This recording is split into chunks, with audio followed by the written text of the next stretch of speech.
சென்னை மீனம்பாக்கத்தில் ஏற்கனவே சர்வதேச விமான நிலையம் இருக்கும்போது காஞ்சிபுரம் பரந்தூரில் இன்னொரு விமான நிலையம் அமைக்கணும்னு ஏன் பேச்சு வந்தது? ஆயிரக்கணக்கான ஏக்கர் விவசாய நிலம், நூற்றுக்கணக்கான குடும்பங்களின் வாழ்வாதாரம், 797 நாட்கள் தொடர் போராட்டம், இதெல்லாம் ஏன்? இப்போ புதுசாக வந்திருக்க தாவேக அரசு பரந்தூர் ஏர்போர்ட் திட்டத்தை கைவிட்டுறதா அறிவிச்சிருக்காங்க. இப்போது ஏற்கனவே கையகப்படுத்தப்பட்ட நிலங்கள் திரும்ப அந்த விவசாயிகளுக்கு ஒப்படைக்கப்படுமா, இல்லை இதனால் சென்னையோட வளர்ச்சி பாதிக்கப்படுமா? இப்படி பல விஷயங்களை A to Z இந்த வீடியோவில் பேச போகிறோம். ஒவ்வொன்றும் முக்கியமான தகவல்கள். ஸோ வீடியோவை ஃபுல்லாக பார்த்தீங்க அப்படின்னா யாரோட நிலைப்பாடு சரி, பரந்தூரில் இன்னொரு ஏர்போர்ட் வேணுமா வேணாமா அப்படிங்கிற பல தெளிவான விஷயங்கள் உங்களுக்கு புரியும். அதோட மீனம்பாக்கம் விமான நிலையம் இன்னும் எத்தனை வருஷத்தில் நிரம்பிடும் அப்படிங்கிற விஷயத்தையும் நான் சொல்ல போகிறேன். அந்த டேட்டாவை கேட்டிங்க அப்படின்னா உண்மையிலேயே ஷாக் ஆகிடுவீங்க. வெல்கம் டு அன்காஸ் தமிழ். நான் உங்கள் MSV. ஃபஸ்ட்டு பிரச்சனையோட வேர் என்னன்னு பார்க்கணும். சென்னை மீனம்பாக்கத்தில் இருக்க விமான நிலையம் 1300 ஏக்கர் பரப்பளவு கொண்டது. இது மாநிலங்களில் இருக்க சர்வதேச விமான நிலையத்தை கம்பேர் பண்ணும்போது ரொம்ப ரொம்ப சின்னது. இப்பயே இந்த சென்னை மீனம்பாக்கம் ஏர்போர்ட்டில் ஒரு நாளைக்கு 400 விமானங்கள் இயக்கப்படுது. சுமார் 60,000 பயணிகள் யூஸ் பண்ணுறாங்க. விமான போக்குவரத்து துறை அவங்களோட டேட்டா படி என்ன சொல்கிறாங்க அப்படின்னா, ஒரு மணி நேரத்துக்கு 36லேருந்து 40 விமானங்கள் மட்டுமே இயக்க முடியும். ஆனால் இப்போது நம்பர்ஸ் அதிகமாகிட்டு இருக்குது அப்படிங்கிற டேட்டாவையும் சொல்கிறாங்க. ஸோ இதை சமாளிக்க ஏற்கனவே இந்த ஏர்போர்ட்டில் T2 T3 அப்படிங்கிற ஒரு முனையம் கட்டிகிட்டு இருக்காங்க. இது கட்டி முடிஞ்சாலும் இன்னும் சில ஆண்டுகளில் இந்த ஏர்போர்ட்டை யூஸ் பண்ணுற பயணிகளோட எண்ணிக்கை அதிகமாகிடும் அப்படின்னு எச்சரிக்கையும் செய்கிறாங்க.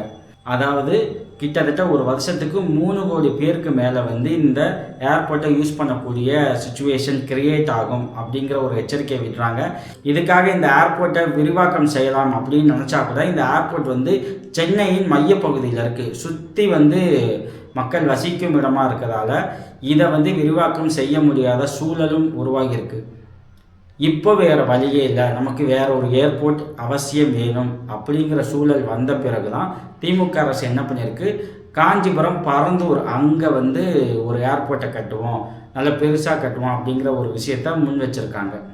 இதுக்கு திமுக அரசு பரந்தூரை ஏன் தேர்வு செஞ்சிச்சு அப்படிங்கிற விஷயம் தெரியணும்ல. அதை தெரிஞ்சுக்க வீடியோ ஃபுல்லாக பாருங்கள்.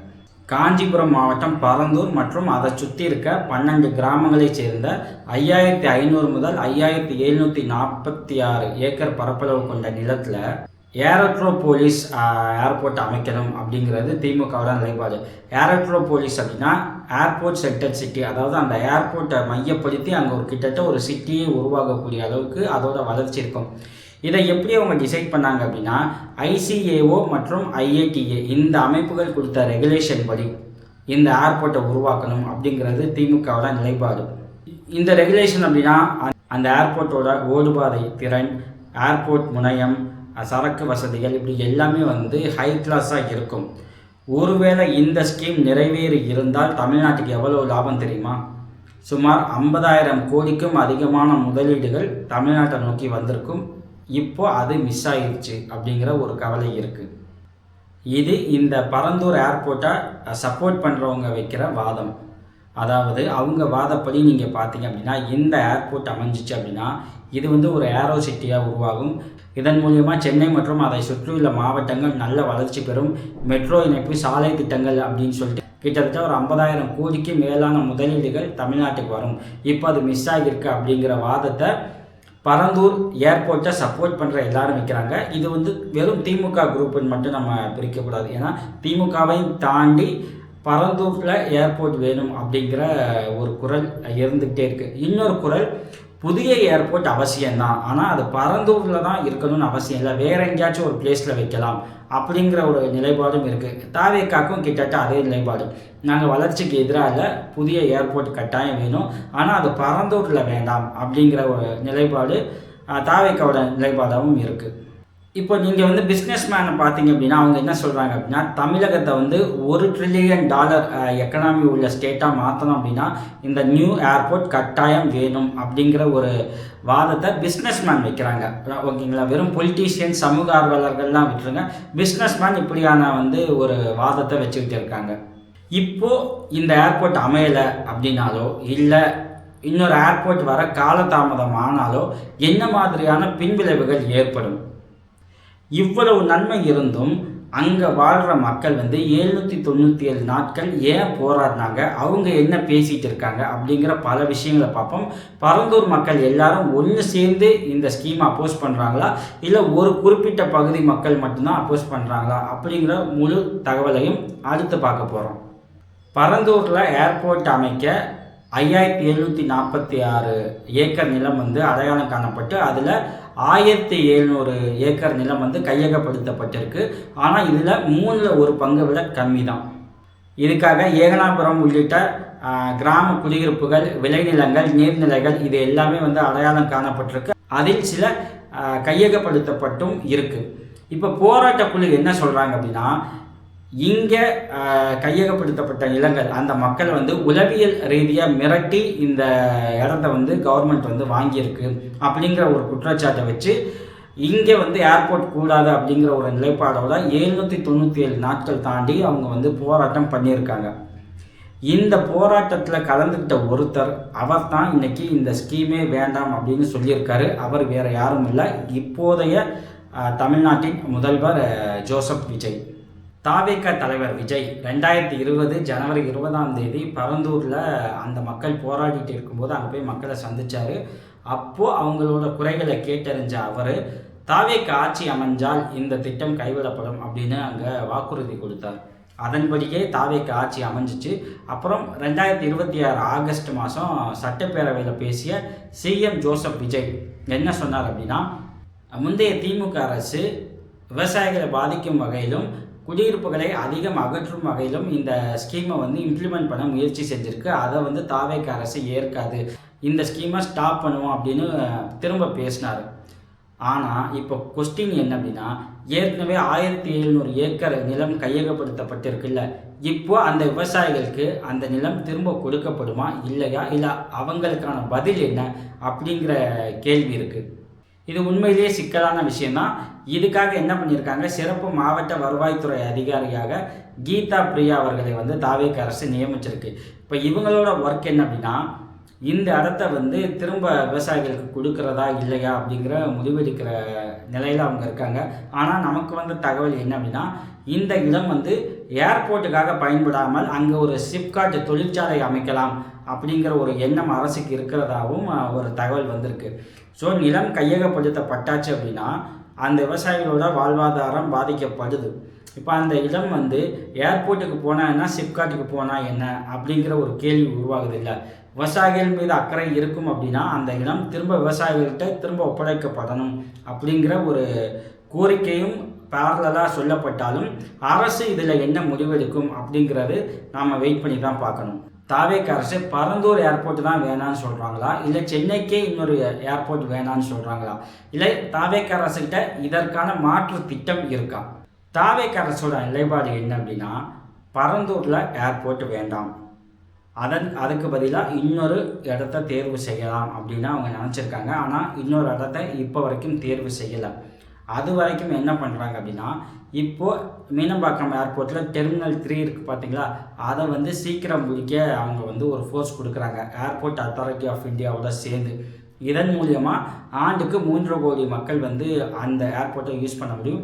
மேலும் ஆண்டுக்கு 2 கோடி மக்கள் வந்து அதிகமாக யூஸ் பண்ணுற வகையில் டெர்மினல் 5 ஒன்று வந்து எக்ஸ்பேண்ட் பண்ணணும் அப்படிங்கிற ஒரு விஷயத்தையும் தாவேக அரசு வந்து முன்வைக்குது. ஸோ இதை எப்படி பாசிபிளாக கொண்டு வரலாம், அதுக்கு ஏதாவது பிரிட்ஜ் ஒர்க்கு, மேம்பாலம் ஒர்க் ஏதாச்சும் பண்ணணுமா அப்படிங்கிற ஒரு திட்ட அறிக்கையும் வந்து ஏர்போர்ட் அத்தாரிட்டி ஆஃப் இந்தியாவுடன் சேர்ந்து தாவேக அரசு டிஸ்கஷனில் இருக்குது. ஸோ தாவேக அரசுகிட்ட வேறு ஒரு மாற்று ஸ்கீம் இருக்குது அப்படின்னா அதை செயல்படுத்த எவ்வளவு காலம் ஆகும்? அந்த டைம் கேப்பில் தமிழ்நாட்டையும் சென்னையும் தாண்டி பிற மாநிலங்கள் வந்து அதிக வளர்ச்சி அடையாதா, அதை வந்து எப்படி நம்ம ஸ்டாப் பண்ண போகிறோம்? அப்படி பிற மாநிலங்கள் வளர்ச்சி அடைந்தால் அது தமிழ்நாட்டுக்கு என்ன மாதிரியான பாதிப்பை உருவாக்கும்? இதுதான் மிக முக்கியமான விஷயம். ஏன் அப்படின்னா ஒரு புதிய இடத்துல நீங்கள் ஒரு ஏர்போர்ட்டை அமைக்கணும் அப்படின்னா நீங்கள் திட்டமிட்டு அதை செயல்படுத்துகிற அந்த காலம் இருக்குது பார்த்தீங்களா. ஃபஸ்ட்டே அந்த இடத்த நீங்கள் ஐடென்டிஃபை பண்ணணும். அப்புறம் அங்கே இருக்க நிலத்தை கையகப்படுத்தணும். அப்புறம் மத்திய அரசுக்கிட்ட சுற்றுச்சூழல் துறைக்கிட்ட நீங்கள் அனுமதி வாங்கணும். அப்புறம் நிதி திரட்டணும். இப்படி பல விஷயங்கள் இருக்குது. இது எல்லாத்துக்கும் சேர்த்து உங்களுக்கு மினிமம் 10 வருஷம் ஆகும். இப்போ தமிழ்நாடு அரசு, அதாவது தாவேக அரசு ஒரு புதிய இடத்தை தேர்வு செய்யணும். இன்னும் தேர்வு செய்யலை. தேர்வு செஞ்சாலே அங்கே ஏர்போர்ட் கொண்டு வர மினிமம் 10 இயர்ஸ் ஆகும். அப்படிங்கிற சுச்சுவேஷன் இருக்கும்போது நம்மளோட அண்டை மாநிலங்களில் இருக்க முக்கியமான விமான நிலையங்கள், பெங்களூரு, ஹைதராபாத் விமான நிலையங்கள்லாம் இன்னும் அசுர வளர்ச்சி அடையப்படும். ஏற்கனவே ஆந்திரா தலைநகர் அமராவதியில் ஒரு பசுமை வழி ஏர்போர்ட் மிக வேகமாக கட்டமைக்கப்பட்டு வந்துக்கிட்டு இருக்குது. அதாவது 4000 to 5000 ஏக்கர் நிலப்பரப்பில் இந்த ஏர்போர்ட்டை கட்டமைச்சிக்கிட்டு இருக்காங்க. ஒருவேளை இது சீக்கிரம் முடிஞ்சிருச்சு அப்படின்னா தென்னிந்தியாவோட தலைநகராகவே அமராவதி மாறக்கூடும். இது தமிழ்நாட்டுக்கும் சென்னைக்கும் மிகப்பெரிய பாதிப்பை உருவாக்கும். நாளைக்கு தென்னிந்தியா அப்படின்னாலே ஆந்திராவும் தெலுங்கும் தான் இருக்கும் அப்படிங்கிற ஒரு சூழல் உருவாகும்.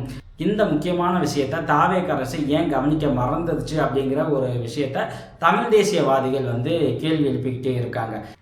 ஏன் இதை கவனிக்கல, இதனால் தெலுங்கு ஸ்டேட் அதிக வளர்ச்சி அடையுமே அப்படிங்கிற ஒரு குறையும் அவங்க பேசிகிட்டு இருக்காங்க. ஸோ இப்போ பார்த்த வரைக்கும் இது வெறும் ஏர்போர்ட் பிரச்சனை கிடையாது. தமிழ்நாட்டோட அடுத்த 20 வருஷத்துக்கான வளர்ச்சி திட்டங்களுக்கான ஒரு முக்கியமான விஷயம். ஸோ இதில் தாவேக அரசு நடுநிலையாக செயல்பட்டுருக்கா, இல்லை நடுநிலையாக நம்ம என்னென்ன விஷயங்களை கவனிக்கணும் அப்படிங்கிறதையும் பார்ப்போம். திமுக அரசு என்ன சொல்லுது, இது மக்களுடைய வாழ்வுக்கும் தமிழ்நாட்டின் பொருளாதார வளர்ச்சிக்கும் மிக முக்கியமான விஷயம். இதில் தாவேக அரசு மிகப்பெரிய தவறு இழைச்சிருக்கு அப்படிங்கிறது திமுகவோட வாதம்.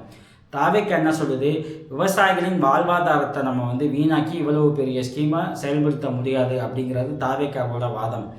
அப்போ இன்னொரு ஏர்போர்ட் வேணுங்கிறது திமுக தாவேகாவோட நிலைப்பாடாக இருந்தாலும் பரந்தூர் அப்படிங்கிறது திமுகவோட நிலைப்பாடு, பரந்தூர் வேணாம் அப்படிங்கிறது தாவேகாவோட நிலைப்பாடு. ஆனால் தாவேகா வேறு எங்கே செஞ்சாலும் அங்கே இருக்க விவசாய நிலங்கள் கையகப்படுத்த வேண்டிய அவசியம் இருக்கத்தானே போகுது.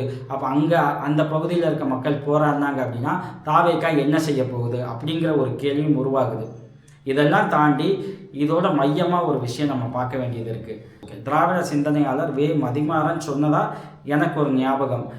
தூத்துக்குடி ஸ்டெர்லைட் அந்த ஆலை வேணுமா வேணாமா அப்படிங்கிற எண்ணம் ஒவ்வொருத்தருக்கும் ஒவ்வொன்று இருக்கும். ஒருத்தருக்கு வேணும்னு இருக்கும், ஒருத்தருக்கு வேணான்னு இருக்கும். ஆனால் அதை முடிவு செய்யக்கூடிய உரிமை யாருக்கு இருக்குது அப்படின்னா தூத்துக்குடி வாழ் மக்களுக்கு. அதே மாதிரி பரந்தூர் ஏர்போர்ட் அவசியமாக வேண்டாமா அப்படிங்கிற எண்ணம் ஒவ்வொருத்தருக்கும் ஒவ்வொரு மாதிரி இருந்தாலும் அதை டிசைட் பண்ணக்கூடிய உரிமை அந்த பகுதியில் வாழ்கிற மக்களுக்கு தான் இருக்குது. இது நாட் ஒன்லி பரந்தூர். நாளைக்கு வேறு ஒரு இடத்துல தாவேக அரசு ஏர்போர்ட்டை கொண்டு வரணும்னு நினைக்கும் போது அந்த பகுதி மக்கள் என்ன நினைக்கிறாங்க அப்படிங்கிற விஷயத்தையும் நம்ம பார்க்க வேண்டியது இருக்குது. இப்போ நம்ம திமுக என்ன செய்யுது, தாவேக என்ன செய்யுது, நம்ம என்ன நினைக்கிறோம் அப்படின்னு எல்லா விஷயத்தையும் பேசிட்டோம். நீங்கள் என்ன நினைக்கிறீங்க, இதில் யார் செஞ்சது சரி, யார் செஞ்சது தப்பு, இல்லை இதுக்கு வேறு ஏதாவது உங்கள்கிட்ட திட்டம் இருக்கா அப்படின்னு நீங்கள் என்ன நினைக்கிறீங்களோ அதை நீங்கள் கமெண்ட் பண்ணுங்கள். மீண்டும் வேறொரு முக்கியமான விஷயம் குறித்து பேசுவோம். தேங்க்யூ.